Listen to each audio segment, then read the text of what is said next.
আসসালামু আলাইকুম। গত কিছুদিন থেকে আমরা দেখছি যে ঢাকা শেয়ার বাজারে সূচক বাড়লে ট্রেড ভ্যালু কমে যায়, আর সূচক কমলে ট্রেড ভ্যালু বেড়ে যায়। এটা নিয়ে আমাদের মনে অনেক প্রশ্ন যে এটা কেন হয়? এটা কিভাবে হয়?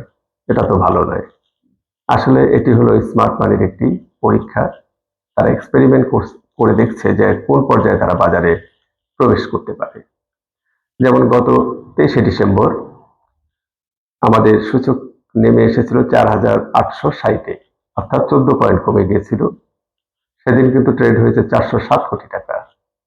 কিন্তু 24শে ডিসেম্বর সূচক বেড়েছে 23 পয়েন্ট, অর্থাৎ 4,883-তে এসেছে। সেদিন লেনদেন হয়েছে 338 কোটি টাকা। তাহলে এই যে সূচক বাড়লে ট্রেড ভ্যালু কমে, সূচক কমলে ট্রেড ভ্যালু বাড়ে, এর মূল কারণ হলো এখানে দেখা গেছে তারা এক্সপেরিমেন্ট করে যে সূচক যদি কমিয়ে দেয়া হয় তাহলে ক্ষুদ্র বিনিয়োগকারীরা আতঙ্কে তাদের শেয়ারগুলো বিক্রি করে দেয়, সেই জন্য ট্রেড ভ্যালু বাড়ে। আর সূচক যদি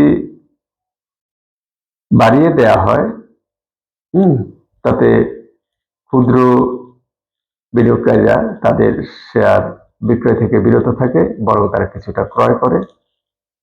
হ্যাঁ, ক্রয়ের চেয়ে বলবো যে তারা বিক্রয় থেকে বিরত থাকে, সেজন্য ট্রেড ভ্যালু কমে যায়।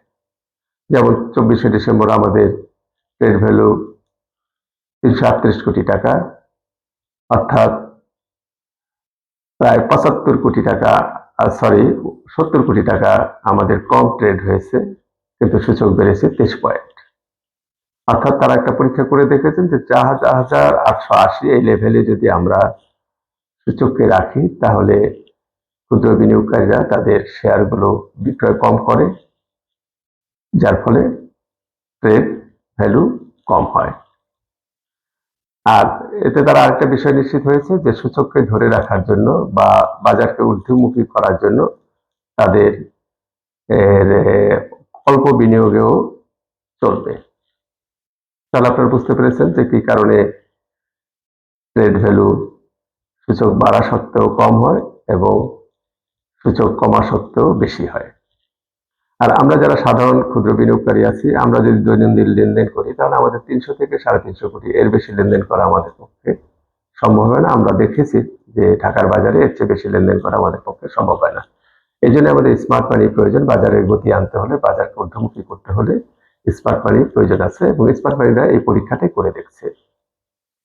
তো যাই হোক, আপনারা এখন বুঝতে পেরেছেন যে কেন সূচক বাড়লে ট্রেড ভ্যালু কমে এবং সূচক কমলে ট্রেড ভ্যালু বাড়ে।